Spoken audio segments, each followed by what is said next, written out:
अधिक से अधिक संख्या में आप विधानसभा में, लोकसभा में, राज्यसभा में, विधान परिषद में पहुंचिएगा।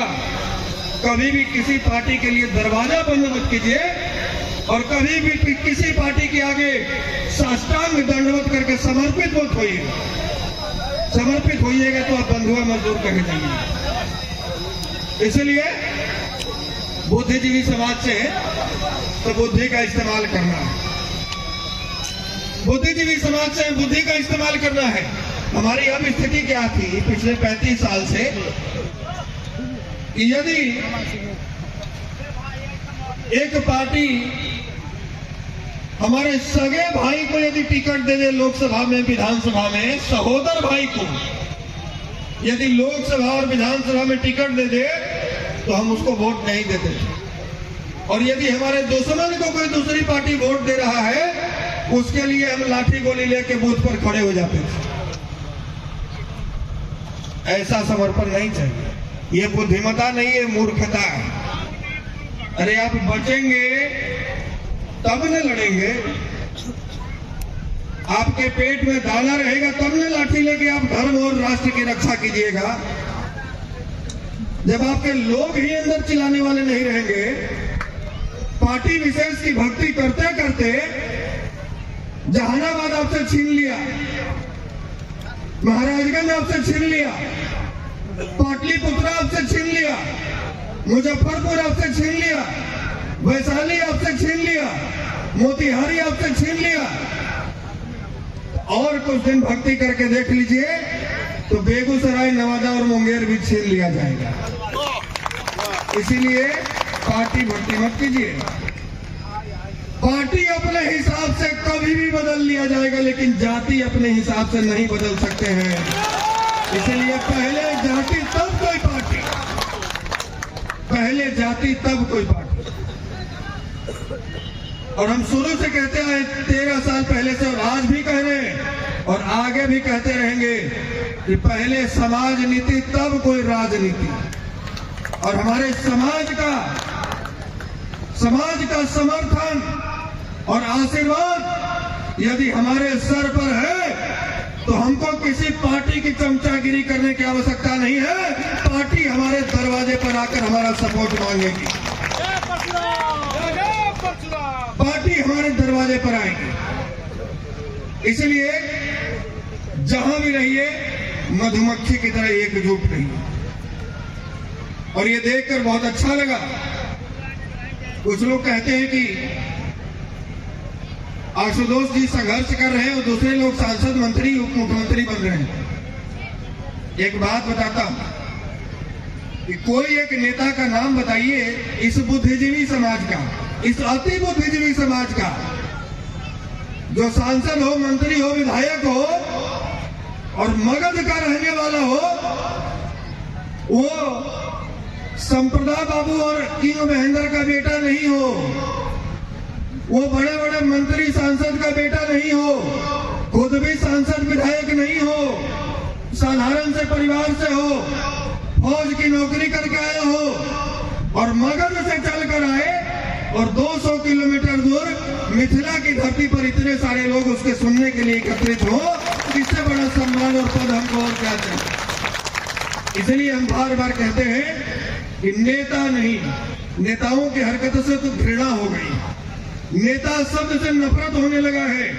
समाज नेता कहकर कभी न बुलाए, समाज बेटा के रूप में स्वीकार करे, ये हमारे लिए सौभाग्य की बात है।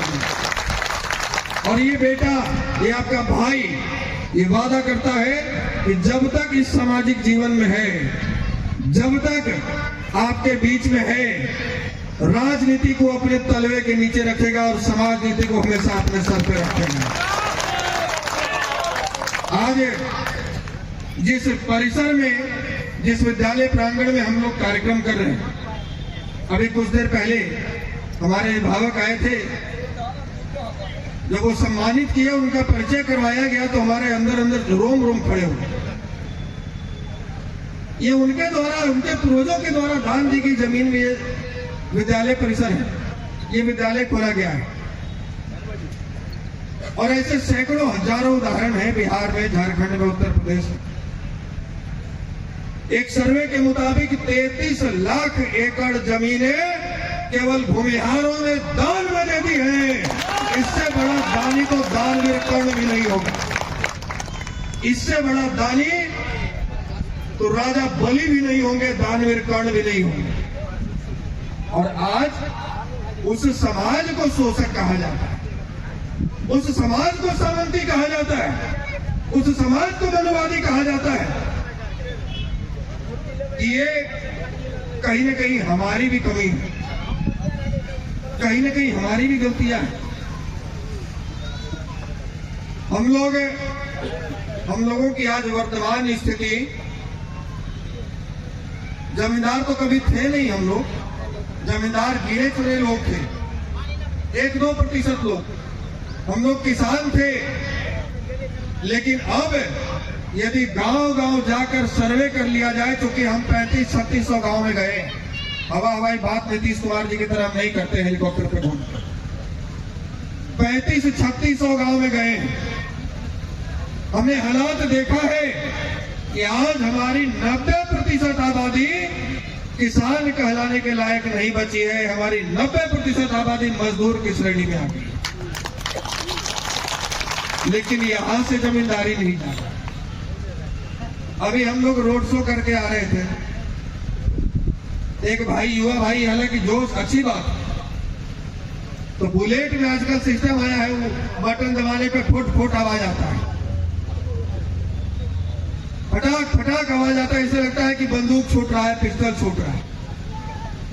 तो पूरा रास्ता वही बजाते आए कि बटन दबा के फ्री में आवाज करने से रंगदार थोड़ी कोई कहेगा।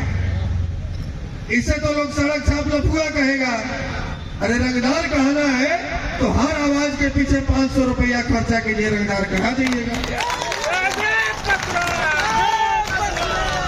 इसलिए इन सभी चीजों से बचना है और अन्य जाति, अन्य वर्ग, अन्य समाज के लोगों के साथ में भी सद्भाव बनाकर रखना है। हम लोग बैनर में देखिए, ऊपर में तस्वीर लगाए, सबसे किनारे जो माला पहने हुए हैं वही प्रोफेसर मुखिया जी। हम उस क्षेत्र से आते हैं जहां शाम को 5:30 बजे दरवाजा बंद करने का आदेश था नक्सलियों के द्वारा। अरवल जिला घर है हमारा, जहानाबाद से काट के तमाम जितने भी नरसंहार वाले गांव हैं, लक्ष्मणपुर, बाथे, सेनारी, बारा, चौरम, आईरा, रामपुर, जितना गांव है वो सब अरवल हमारे गांव के आसपास में। हम लोग देखते रहते थे, रात में ड्यूटी मिलता था। हम लोग बच्चा ही थे 12-14 साल का, लेकिन टॉर्च जलाने का ड्यूटी मिलता था कि यहां से टॉर्च जलाएंगे, दूसरा घर वाला भी जलाएगा कि हाँ इधर सुरक्षित। रात में लाठी लेके और राइफल लेके घूमने का ड्यूटी मिलता था। हम लोग देखते थे जिसके घर में हथियार नहीं है वो जमीन बेच के हथियार खरीदता था। जो आज नहीं बोलते हैं कि जमीन बेच के लोहा खरीदो, उस समय वास्तव में जमीन बेचकर लोहा खरीदा गया था। जिसके पास जमीन नहीं थी वो पत्थर और ईंट को फोड़ के अपने छत पर जमा कर लेते थे, ताकि 10 मिनट तक कम से कम पत्थर चला के तो जीवित रहेंगे। ऐसे माहौल में यदि कोई वरदान, यदि कोई भगवान के रूप में आए हैं तो प्रोफेसर मुखिया जी आए हैं। इनके समान आज मेरे हृदय में किसी और का सम्मान नहीं। दूसरे नंबर पे बिहार केसरी डॉक्टर सर्केश सिंह जी हैं। मीडिया के साथी यहाँ मौजूद हैं। हम इनसे आग्रह करेंगे कि आप इस बात को कल के अखबार में या कल के अपने आप जो भी यूट्यूब चैनल से हैं या इलेक्ट्रॉनिक मीडिया से हैं या प्रिंट मीडिया से हैं, इस बात को प्रमुखता से रखें। यहाँ कर्पूरी ठाकुर जी को भारत रत्न से नवाजा गया। हमारे लिए बहुत खुशी की बात है कि बिहार के एक बेटे को मरणोपरांत ही सही, लेकिन भारत रत्न से नवाजा गया। ये पूरे बिहार के लिए गौरव की बात है। लेकिन श्री बाबू सरीखे नेता को डॉक्टर सर्केश सिंह जैसे कद वाले नेता को, जिनसे नेहरू जी भी डरते थे, जिन्होंने मुख्यमंत्री रहते भर में देवघर के मंदिर में खड़ा होकर हजारों दलितों को मंदिर में प्रवेश करवाया, और पूरे दुनिया को संदेश दिया कि भगवान पर जितना अधिकार भूमिहारों का है, ब्राह्मणों का है, राजपूतों का है, उतना ही अधिकार दलितों का भी है। जिन्होंने जमींदारी प्रथा समाप्त करने में अपनी अहम भूमिका निभाई। जब इस देश में हमारे पुष्कर जी बता रहे थे कोई इंफ्रास्ट्रक्चर नहीं था, कोई संसाधन नहीं थे, अंग्रेज लूट कर चले गए थे, उस समय इन्होंने चीनी मिल, गत्ता फैक्ट्री, जूट मिल, सिल्क उद्योग और अलग अलग शिक्षण संस्थान, सिंचाई परियोजना, ऐसे सैकड़ों हजारों रोजगार के अवसर प्रदान किए और बिहार को विकसित राज्यों की श्रेणी में, विकासशील राज्यों की श्रेणी में सबसे पहले पायदान पर लेकर गए। इतने दूरदृष्टि रखने वाले नेता को भारत रत्न से वंचित रखना ये बहुत ही पीड़ादायक है और बहुत ही सोचने वाली बात है। तो हम आप मीडिया बंधुओं से माध्यम से हम ये आग्रह करेंगे इस बात को प्रमुखता से उठाई जाए और श्री बाबू को भारत रत्न दिलाने की मांग को आप गति प्रदान करें।